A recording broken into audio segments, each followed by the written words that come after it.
Salut à tous, j'espère que vous allez bien. Bienvenue sur le podcast du Crayon, le média qui ose réunir. Débat, entretien profond ou sur le terrain, notre but, que vous puissiez entendre toutes les opinions françaises sans jugement ni parti pris.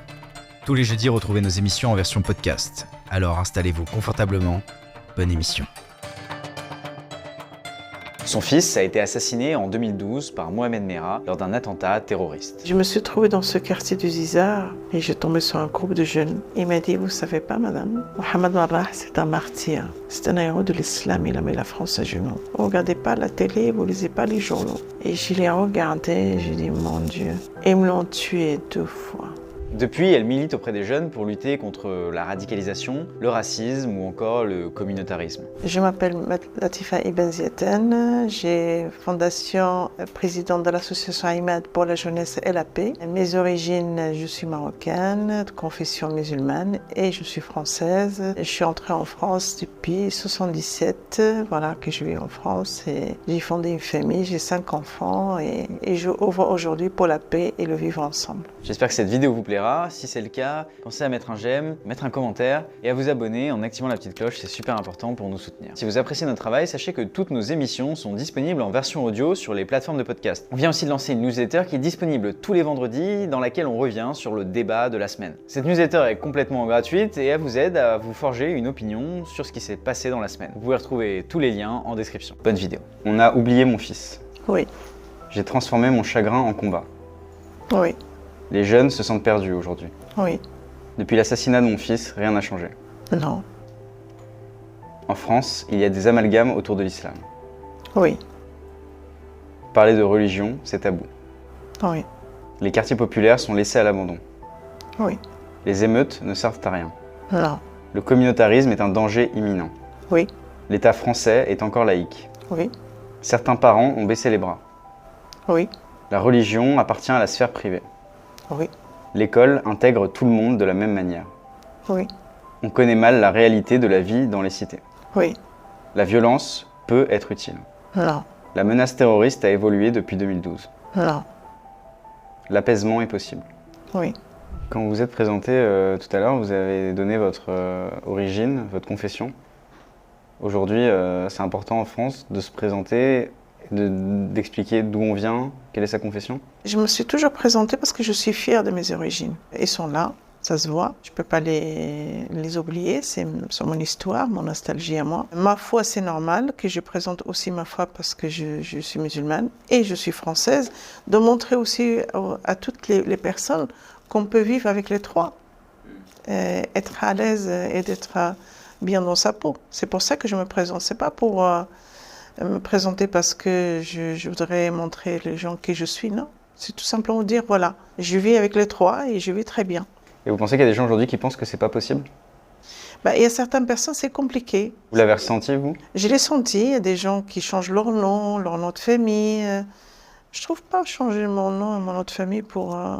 Je m'appelle aujourd'hui Latifa, si je m'appelle Nathalie, ça va se... Franchement, il faut mieux rester comme on est, il faut accepter ses origines, d'où on vient. Et c'est des gens qui ont des mal à accepter notre différence, c'est dommage. Voilà, moi je dis c'est dommage, parce que moi quand je suis arrivée en France, j'avais envie d'apprendre avec les femmes et les hommes français pour apprendre les valeurs, le respect, surtout le domaine. J'avais cette soif, j'avais besoin d'apprendre. Et c'est dommage, c'est pas l'inverse aujourd'hui, que aussi on a besoin des gens qui apprennent aussi sur nous, d'où on vient, qu'on est, où est-ce qu'on est né, quelle fête qu'on a, voilà, c'est important, quelle musique on écoute. On s'y intéresse pas suffisamment aujourd'hui en France? Non, pas du tout. Moi je vous dis, moi j'ai appris avec pas mal de femmes que je n'oublierai jamais, elles sont gravées dans ma vie et dans ma mémoire. Quand je pose la question, qu'est-ce que vous avez pris avec Latifa, ils me disent, ah, c'est un bon couscous Latifa. Ça me fait mal. Parce que moi, je n'ai pas pris le repas avec les femmes et les hommes que je côtoyais. J'ai appris les valeurs, j'ai appris le respect, j'ai appris l'histoire, j'ai appris la langue. Voilà, c'est une richesse pour moi. Alors pourquoi on apprend que le couscous avec Latifa? Comment devrait être, selon vous, l'intégration en France? Vous parlez justement du fait que vous êtes intégré à la culture française. Votre association, dans le descriptif, Elle dit l'association va à la rencontre des parents, et particulièrement des femmes seules, afin de les aider lorsqu'ils sont eux-mêmes d'origine étrangère, à ancrer l'éducation de leurs enfants dans la culture et les usages français. L'intégration ne doit pas être qu'un mot, ni un vœu pieux. Elle s'éprouve de l'intérieur par la conscience que l'on a d'être membre d'une société et citoyen à part entière du pays dans lequel on vit, où l'on a grandi. Vous savez, quand je suis arrivée en France, il y avait cette mixité. Ça a aidé beaucoup. Moi, j'ai pas connu les cités. J'ai eu cette chance parce que mon mari travaillait à la CNCF, il y avait des immeubles réservés aux cheminots. Mais aujourd'hui, quand je pars aux cités, on a quand même laissé ces familles entre eux. Ils ne peuvent pas s'intégrer. Ils ne peuvent pas s'intégrer quand on est entre nous. Ils voient jamais d'autres personnes? Non, ben non. Moi, je vais dans les quartiers, c'est des Africains, des Maliens, des Marocains, des Tunisiens, des Algériens, des Romains, des Syriens. Voilà, il n'y a pas des Français de souche, comme dit le président Hollande. Dévasté par de jeunes lycéens, Français de souche, comme on dit.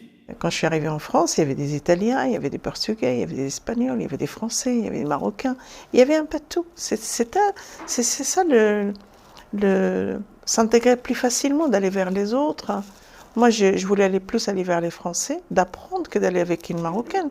Parce qu'avec une Marocaine, on a la même histoire, on sait d'où on vient, mais c'était plus fort pour moi d'aller vers des familles françaises pour m'intégrer, pour apprendre et après de fonder une famille. C'était important pour moi. Et comment favoriser cette intégration justement aujourd'hui? Comment empêcher qu'il y ait un communautarisme, des personnes qui restent entre elles dans les cités? À chaque fois dans ma conférence où j'appelle à cette ouverture des cités, il faut ouvrir ces cités, il faut les mixiter, Comment on les ouvre? Il faut les mixiter, il faut mélanger les gens. Il faut ramener des Français dans les cités? Bien sûr, ou de ramener des gens de cité dans le lieu où y habitent les Français. C'est là, il faut faire les mélanges. De donner plus d'importance. Par exemple, dans les écoles, c'est pareil, il faut faire de la mixité. Moi, il y a des écoles que j'ai fait aujourd'hui. La plupart des écoles, il y a plusieurs nationalités, certes, mais il n'y a pas de Français. Oui, il me dit il y a de la mixité, mais où la mixité? C'est des Syriens, Romains, Marocains, Algériens, Tunisiens, ok, mais pas des Français. Ça, c'est dangereux, selon vous? C'est pas que c'est dangereux, ça va des mal à s'intégrer les jeunes, c'est dommage. Parce que quand il y a un mélange, on peut parler sur beaucoup de choses. On sait qu'on est en France, on sait qu'on est dans un pays laïque, on sait qu'on a un pays, on est tous républicains, on est tous des enfants de la République, on doit tous vivre ensemble et d'être ensemble. C'est ce qui est très important. Est-ce que vous savez aujourd'hui où se passe la radicalisation, justement? Vous savez, la première école, moi je dirais, c'est les prisons. Un délinquant qui fait un petit vol, un petit trafic, il se trouve dans les prisons et c'est là où il apprend, quand il sort pire qu'il est rentré. Ça, c'est déjà un gros problème parce que je l'ai constaté et j'ai pas peur de le dire. Et c'est qui va favoriser ça? Les personnes au sein de la prison? Vous savez, quand on est dans les prisons, on est dans les cellules. Si on fait travailler ces jeunes, si on les fait forcer faire des formations, etc., on les coupe. Si on les laisse entre eux, c'est là où ça pêche que de la haine. Ça ne va pas donner des bons sens. Parce qu'il suffit d'un qui est mal dans sa vie, mal dans sa peau, et il peut prendre ce jeune qui est fragile, et qui peut le manipuler comme il veut. Et quand il sort ce jeune de prison, il est déjà contaminé. Et quand il est contaminé, il cherche plus sur le réseau. Parce qu'il a déjà une base de haine. Alors on va chercher encore plus loin. Quand on est dans les cités, les cités, malheureusement, quand on laisse un vide, la République, elle est absente. La sécurité, elle est absente. Qui la remplace? La délinquance, la drogue, la violence et le terrorisme. C'est pour ça que je dis, cette cité doit s'ouvrir et on ne doit pas laisser ce vide. Si je vous écoute, pour vous, la responsabilité principale, elle est dans les mains de l'État, dans les prisons, dans le fait qu'il y ait moins de sécurité dans les cités? Tout le monde il a une part de responsabilité. On ne peut pas dire que l'État, la société aussi il a une part de responsabilité. Les parents, certains parents aussi sont responsables. L'école aussi est responsable. Les acteurs de terrain, ils sont responsables. Tout le monde il prend sa part de responsabilité. Cette jeunesse, il trouvera sa place et c'est l'avenir de demain. Aujourd'hui, quand on entend un jeune, ils disent « C'est quoi mon avenir, madame ?» Moi, ça m'inquiète. Alors je vous arrête juste un instant. Selon vous, à qui incombe la responsabilité? Dites-le nous en commentaire. Je vous laisse. Est-ce que vous pensez aujourd'hui qu'il y a une instrumentalisation de la part des médias sur la religion musulmane en particulier? Oui, certains médias, malheureusement, quel dommage. Moi, quand des fois je regarde, cette mal qu'ils font pour les musulmans qui vivent en France ou en Europe, parce que l'islam, c'est une religion comme l'autre. Et là, il est en train de diviser les gens et les gens, ils sont inquiets, ils ont peur, ils sont soucieux. Un musulman, il ne peut pas tuer. Un musulman qui est respectueux, qui pratique sa foi, il ne peut pas faire du mal à l'autre. C'est impossible. Mais aujourd'hui, malheureusement, certains médias, on affiche l'islam, on affiche les musulmans, intégristes, terroristes, islamistes, on a tout. Quel dommage. Est-ce que vous pensez qu'il y a certains Français qui ont peur des musulmans parce que, de par cette instrumentalisation-là, de par le fait que les médias instrumentalisent le fait que c'est des actes terroristes commis par des musulmans? Bien sûr, vous savez, quand vous voyez des gens, moi ça m'est arrivé à moi, d'être par exemple à la gare avec ma valise, les gens, si vous êtes dans un café, les gens sont méfiants, ils vous regardent, est-ce que c'est une valise, est-ce que c'est pas autre chose, vous voyez, c'est... Vous? Oui, ça m'est arrivé, parce que je porte un foulard, tout simplement, et le regard, il est là, et quand vous parlez avec des gens dans la conférence, par exemple, ils vous disent, faites quelque chose, madame, on a très peur. Est-ce que c'est vrai, c'est dangereux, l'islam? Je dis, mais ça n'a rien à voir. Si vous lisez un peu l'islam, c'est pour la paix, c'est pour le salam, c'est pour... Là, pour moi, c'est pas des musulmans, c'est une secte dans le monde, elle est là, que ce soit en Europe, ou au Maghreb, ou n'importe où, pour faire du mal à la société, tout simplement. Et c'est pour ça qu'il faut un peu de chacun de nous qui fait l'effort et si on a peur, on a la colère, et la colère, on a la haine, et là, ça devient dangereux. Vous sentez qu'il y a une haine qui peut monter aussi chez les musulmans? Une colère par rapport à... Moi, je pense pas, les musulmans, non. Ça fait mal, ça blesse. Aujourd'hui, pas longtemps, ça m'a fait beaucoup de mal. J'ai rencontré des jeunes qui ont bien réussi dans leur vie. Il y en a un jeune de 27 ans, 30 ans je pense. Il m'a dit, Madame Ibn Zieten, je pense qu'il faut rentrer dans le pays d'origine des parents, parce que la France, il ne veut pas de nous. J'ai dit non, mais qu'est-ce que tu dis là? Il me dit, je sens que la France, ils ne nous aime pas. Et là, ça fait mal. La France, elle vous aime pas? Oui, là, ça fait mal. Justement, par rapport à ça, que pensez-vous aujourd'hui du projet de loi immigration qui est débattu en ce moment à l'Assemblée nationale? Moi, je pense que c'est un bon projet. Je ne suis pas contre les migrants. Le contraire, les gens qui quittent leur pays, il y a une raison, parce qu'ils cherchent la sécurité par la guerre, par la politique, par la misère, et des fois par l'ignorance. On quitte parce que peut-être on va trouver quelque chose de mieux ailleurs. Mais moi, j'ai dit aujourd'hui, quand on a la misère dans certaines cités, et on ramène encore de l'autre misère, on ne va pas jamais s'en sortir.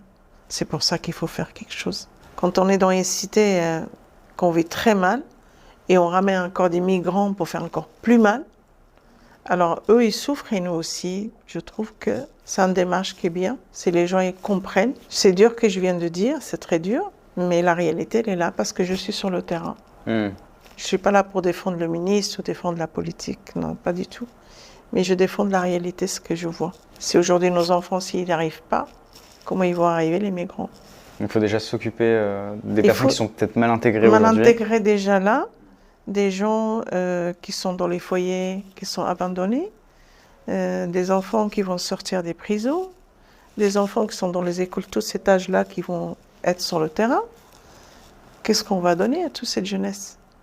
Si on ramène les autres... Ceux qui sont là, il faut bien sûr, c'est des gens qui sont 5 ans, 10 ans, je pense qu'il faut les régulariser, c'est normal. Mais c'est des gens qui viennent non-stop, c'est quand même un gros problème. Pourquoi accepter de les recevoir en France? Ils sont rentrés, ils sont là. Soit il faut s'en occuper, mais il ne faut pas laisser les gens non plus dans cette misère. Moi, quand je vais à Paris, quand je traverse certains lieux, ça me fait mal au cœur de voir tous ces gens en dessous des tentes en plastique, le froid, qui font la queue pour la soupe du soir. C'est dur. C'est très dur ce qu'ils vivent. Parce qu'ils croient qu'ils vont trouver quelque chose de mieux, mais ce n'est pas le cas. Et c'est pour ça que j'ai dit, soit les aider où ils sont, avant qu'ils arrivent, voyez, quand on voit des pays dans la pauvreté, dans la misère, il faut aller les aider là avant qu'ils arrivent. Parce que s'ils arrivent, ça fait encore plus de la misère ici et ça fait plus de problèmes en France et en Europe. Aujourd'hui, quelles mesures concrètes on pourrait mettre en place pour lutter contre le racisme? Vous savez, le racisme, ça a Aujourd'hui. toujours existé. Et je pense que le racisme, moi, je les vois comme ça. Je vois quand on s'aime pas soi-même, qu'on s'empare de chez soi, qu'on voyage pas, qu'on connaît pas la différence de l'autre, on est raciste. Tout simplement. C'est parce qu'on n'aime pas soi-même. N'importe qui peut être raciste. N'importe quelle personne peut être raciste. N'importe. Mais le racisme, on grandit avec. Ça dépend comment on est éduqué. C'est les parents qui transmettent le racisme. Bien sûr. Parce que vos parents, ils vous disent, ne jouez avec un tel ou un tel, ne vous approchez pas. Et l'enfant, quand les parents ils le disent, l'enfant, il a peur, il n'approche pas. C'est quelque chose que vous avez entendu, vous? Oui, et ça grandit avec. Quand vous parlez avec un jeune, il vous dit, moi, mon père ou ma mère, il m'interdit de jouer avec Kader ou avec Mohamed parce qu'il vient d'ailleurs. Et je dis, mais pourquoi? Au contraire, tu apprends plein de choses. Non, ils sont dangereux. Voilà, le mot dangereux. Et l'enfant, il grandit avec ce mot dangereux. Et ça peut créer en lui cette séparation de différence et toujours la peur. La peur, comme je vous dis, la colère s'installe la haine et ça crée le racisme dans la personne. Est-ce qu'à l'école, par exemple, il y a des cours d'empathie qui ont été mis en place? Ça peut causer du mal à la personne et la personne peut se suicider. Dès tout petit, dès la crèche, ils apprennent à se respecter, accepter les limites de chacun. C'est le b.a.-ba.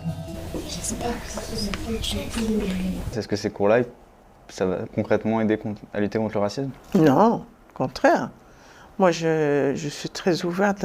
Si on retire la liberté d'un prof qui parle dans l'histoire ou un journalisme qui fait un dessin, c'est la liberté, au contraire. Vous faites référence à Samuel Paty, Charlie Hebdo? Voilà, il faut respecter. On ne doit pas tuer les gens pour... Ça, c'est vraiment... Ça m'a fait tellement mal pour ces profs. Pour Samuel Paty, ça m'a choqué, moi.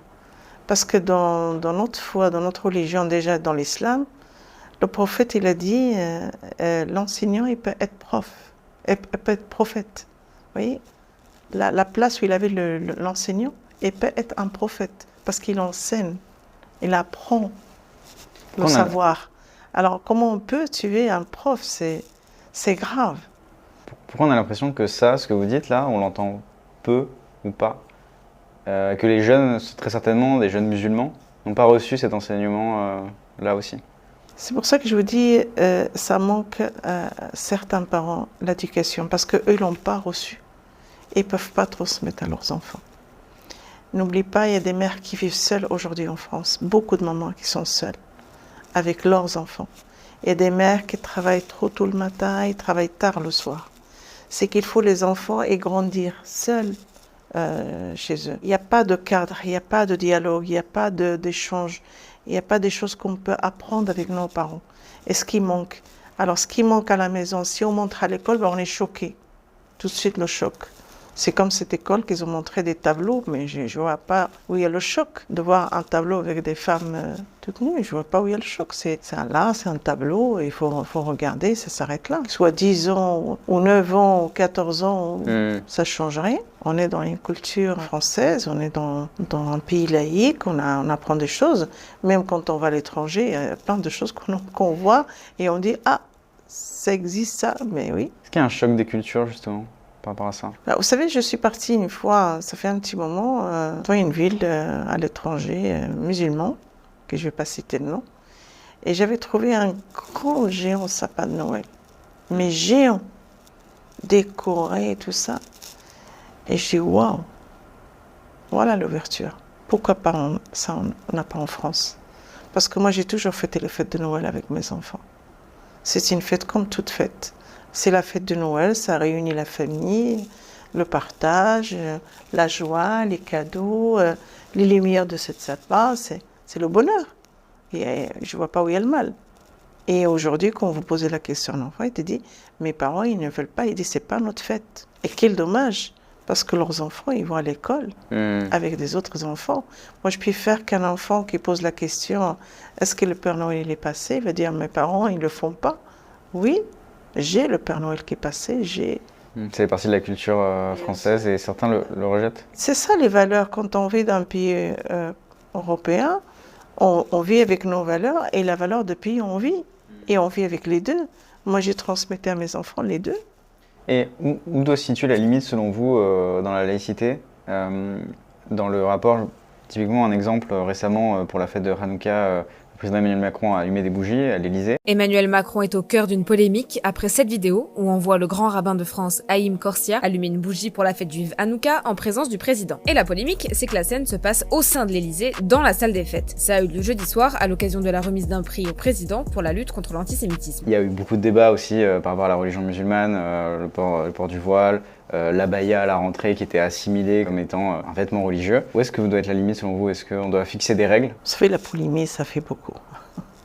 Quand il y a quelque chose, on fait beaucoup de polémiques. Ça, c'est... Quand il y avait Moi, j'ai dit, c'est dommage, quand il y avait cette rentrée scolaire et qu'on a parlé non-stop sur l'abaya, ça fait stigmatiser les musulmans, ces jeunes filles. Ça fait beaucoup de mal. Vous savez, quand j'ai parlé avec une jeune fille, je dis, mais pourquoi tu l'as mis? Est-ce que c'est important? Mais c'est la mode, madame. Mais quelle mode? Tout le monde en abaya dans une classe. C'est pas une mode, une robe longue, une robe courte, je sais pas moi, des couleurs, tu peux faire plein de choses, mais pas spécialement. Hein. Il me dit oui, mais ça existe en gris, oui, mais ça reste long, ça reste, voilà, c'est l'école laïque, on doit respecter, on peut pas mettre des signes religieux. Je sais que l'abaya c'est pas religieux, c'est pas marqué on kill pas, mais pour eux, la loi de la laïcité. Je ne pense pas qu'il est contre l'abaya, mais l'Institut française et l'école laïque, ils n'acceptent pas. Et bien, il ne faut pas la mettre. Il faut être neutre. Et on ne doit pas faire autant de polémiques qu'on fait aujourd'hui. Ce qui s'est passé en l'Élysée, vous savez, ça peut arriver. Ils étaient pour mettre un prix ou quelque chose. Et c'était ce jour-là qui démarre la fête Hanouka. Et c'est le grand rabbin de France qui l'a souhaité d'allumer là, peut-être en erreur ou pas d'erreur, mais je pense qu'il ne faut pas polémiquer pour ça. Ça vous a pas gêné, vous? Moi, ça ne me dérange pas. Pourquoi? D'allumer une lumière, j'espère qu'on aura tous éclairci dans le monde ce qu'il faut souhaiter. La lumière partout, ce qu'on a besoin. Donc pour vous, pas besoin d'une laïcité à l'extrême? Non, il ne faut pas être à l'extrême parce que je pense que le président de la République, il peut être à l'église, qui peut être à la mosquée, qui peut être à la synagogue, qui peut recevoir des musulmans à l'Élysée, qui peut recevoir des autres religions comme le judaïsme. Je ne vois pas où il y a le mal. Il y a une ouverture. Hein. C'est des passages, c'est des gens en passage. Si je rentre à l'Élysée avec mon foulard, ils vont me dire de l'enlever parce que vous rentrez voir le président? Non. Si on vous avait demandé de l'enlever, non, vous l'auriez mal pris? Non, j'ai toujours été respectée. Et une fois, j'étais malheureusement un petit peu humiliée à l'Assemblée nationale, ça je n'oublierai jamais. Vous êtes respectable en tant que maire. Non, madame, je veux dire, pas en tant que musulman. Vous avez fait du mal à la laïcité et vous faites toujours. Pour quelle raison? Parce que comme Marine Le Pen, vous l'assimilez à l'islam. L'islam est une question qui n'a rien à voir avec la laïcité en l'occurrence. Vous avez dit quelque chose qui m'a révulsé, excusez-moi de vous le dire publiquement là. Vous avez dit que votre fille ou vous, je ne sais pas, était française et marocaine. Non madame, en nationalité, on est ou français ou marocain. Non monsieur, je n'oublie pas où je viens. Je n'oublie pas où je viens. Vous avez essayé de présenter l'islam comme une religion tolérante et l'islam est tout sauf libre, égal et fraternel.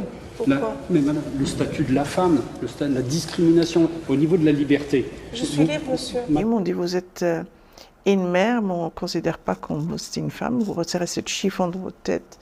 On vous a parlé comme ça? Ah oui, et là on comprendra mieux. Il y avait deux hommes qui je n'ai jamais cru. Vous voyez, des hommes certain âge, cultivés, qu'on ne pense même pas. Qu'on ne pense même pas du tout. Et un qui travaille sur le droit de l'homme, et puis l'autre, je ne sais pas ce qu'il faisait, vous voyez. Ça peut, vous voyez, des fois, on ne peut pas... méfier sur l'apparence de la personne. Vous avez vécu une épreuve terrible. Votre fils s'est fait assassiner dans un acte terroriste. Je ne sais pas s'il y a des épreuves aussi terribles que ça, mais comment on arrive à surmonter cette épreuve-là? Vous savez, c'est très compliqué à expliquer tout ça. C'est très dur. Je souhaite à personne. La douleur, elle est toujours là. Elle ne guérira jamais. Mais Ahmed, mon fils, c'était plus qu'un fils. Beaucoup plus. Ma moitié qui est partie aujourd'hui. Mais il fallait que j'aille à Toulouse. C'était important pour moi de voir où il était assassiné, mon fils, parce que je dis sûrement avant de partir, Ahmed, il m'a laissé quelque chose. Il ne peut pas partir comme ça. C'est impossible. Parce qu'on partageait beaucoup de choses ensemble. Et quand je suis arrivée dans ce gymnase, j'ai trouvé qu'il y avait des traces de sang. Je frottais ce sang moi-même. Et vous savez, quand j'ai crié dans ce gymnase, ma voix, ça a résonné. Et je dis peut-être il y a quelqu'un qui va s'arrêter. Une voiture. Ou le gardien de ce gymnase qui peut sortir. Mais là, il n'y a personne. Et c'est là où j'ai dit, mon fils, sûrement il est mort en souffrance. Je me suis mis à genoux et j'ai dit à Ahmed, ta vie s'arrêtait là, mon fils, mais pas la mienne. Je vais aller chercher cet assassin. Je te promets. Je ne sais pas où c'est devenu cette force. C'est inexplicable. Et je me suis trouvée dans ce quartier du Zizar et j'ai tombé sur un groupe de jeunes. Et j'ai dit, je vais m'adresser à eux de demander où il habite, Mohamed Marra. Et quand je me suis adressée à eux, une fois, deux fois, le troisième, il y en a un qui fait la tête comme ça, il se met à rigoler. Il m'a dit, vous ne savez pas, madame, Mohamed Marra, c'est un martyr. C'est un héros de l'islam, il a mis la France à genoux. Vous ne regardez pas la télé, vous ne lisez pas les journaux. Et je l'ai regardé, j'ai dit, mon Dieu. Ils me l'ont tué 2 fois. C'est jeune. Savez-vous que je suis... Non, madame. Je suis la mère de Ahmed. Le premier soldat qui a tué mon fils. Et il me regarde et il me dit, vous êtes la maman du premier soldat? J'ai dit oui. Et vous me dites, c'est un héros, c'est un martyr, l'assassin. Et ces jeunes, ils m'ont encerclé. Je croyais qu'il leur est arrivé. J'ai dit, vous me laissez juste prier et je peux mourir sans problème. J'ai pas peur de mourir. Et ces jeunes, il a retiré le casquette et il y en a qui cachaient son cigarette, ils étaient mal à l'aise. Il m'a dit, on est désolé madame, vraiment désolé. Mais regardez où on habite. Tournez-vous. Regardez ces quartiers. On est enfermés. La République nous a abandonnés. La famille ne peut plus rien faire pour nous. La société elle a peur de nous. Alors nous, on est déjà morts, madame. Vous ne pouvez rien faire. Vous savez, quand les rails sont enfermés, madame, ils deviennent oragés. Et sortent et font le ravage de la société. Voilà ce qu'on est nous. Moi, je regarde ces jeunes et je dis, mon Dieu, mais je dis, la République, c'est vous. Vous êtes républicain. Vous êtes né en France, oui. Mais vous êtes républicain. Pourquoi vous dites ça? Mais vous n'avez rien compris, madame. Oui, je comprends. Vous n'avez pas de chance. Il fallait la chercher. Vous n'écoutez pas vos parents, voilà où vous vous trouvez. Vous n'avez pas suivi vos études, voilà, vous êtes dans les rues. Mais expliquez-moi. Mais vous n'avez pas compris. On est mal accepté, madame. On n'a pas notre place. Alors nous, on est déjà morts, madame. Mais vous êtes une mère courageuse de venir jusqu'à ici, de chercher l'assassin de votre fils. S'il vous plaît, parlez à nos frères. Moi, je le regarde. Parlez à nos frères, madame, s'il vous plaît. Et il m'a tenu la main comme ça. Et je dis, je te promets, je ferai ce que je pourrais faire. J'ai créé cette association, c'est pour rendre hommage à mon fils. Mais vous êtes l'origine de ma souffrance. Et moi, je vous tends la main. Je vous promets. Je suis partie. Je suis partie et quelques jours, je me suis mis sur le terrain et j'ai commencé à faire des conférences. La première conférence que j'ai faite, c'était à Toulouse. Et c'est comme ça que c'est parti. Et quand je suis venue chercher ces jeunes, ils ne sont plus là. Et là, le mot qui me disait « on est déjà mort », je n'ai pas compris. Je n'avais pas d'expérience comme maintenant. C'est quelqu'un qui va me dire « je suis déjà mort, madame » ou « je vais mourir », je ne vais pas le lâcher. Là, je vais faire tout mon possible pour l'accompagner et pour l'aider de sortir de cette crise noire qui vit dedans. Mais hélas. Et aujourd'hui, tous ces jeunes, ils passent toujours dans mes yeux quand je parle d'eux. J'ai jamais oublié ce visage. C'est pour ça que je travaille aujourd'hui et que j'ai cette force grâce à ces jeunes et grâce aussi vraiment à mon fils, l'éducation que je lui ai donnée. J'ai toujours dit à mes enfants, tu prends une claque, tu te lèves. Tu prends une deuxième claque, tu te lèves. Je ne veux pas le savoir. Tu dois travailler pour réussir. C'est pas parce qu'on prend une claque qu'on dit on a tout perdu. Non, on rattrape et on se lève. Quand j'ai été voir le procureur à Toulouse, il m'a dit, madame, soyez fière de votre fils. Soyez très fière, parce qu'il a refusé de se mettre à genoux, il est mort debout. Alors, qu'est-ce qui me reste à moi? C'est de rester debout pour lui et d'aider cette jeunesse.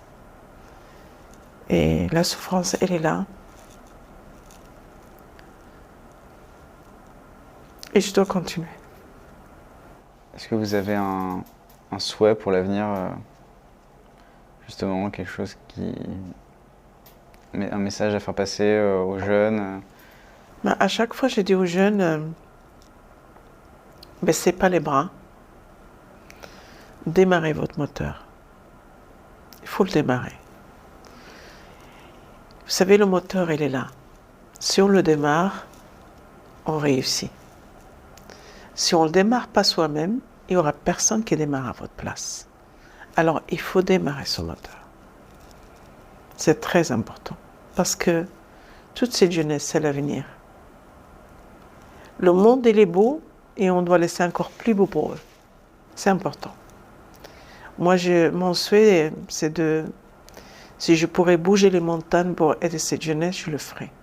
Parce que j'ai vu tellement de souffrance. Tous ces jeunes placés, tous ces gens qui vivent sans amour. Parce que l'amour, ça fait grandir. L'amour, ça donne de l'espoir. L'amour, ça vous donne l'envie de rêver, de voler avec vos propres ailes. Alors je dis, malgré qu'on souffre, malgré qu'on a un passage difficile, il faut toujours compter sur soi et démarrer son moteur et on arrivera. Merci à tous d'avoir regardé cette vidéo, j'espère qu'elle vous a plu. Si c'est le cas, pensez bien à mettre un commentaire, à laisser un j'aime et à vous abonner en activant la petite cloche pour être notifié lorsqu'une prochaine vidéo sortira. Je vous rappelle aussi que tous nos contenus sont disponibles en audio sur nos plateformes de podcast et qu'on vient de lancer une newsletter qui est disponible tous les vendredis. Tous les liens sont en description. D'ici là, portez-vous bien, salut!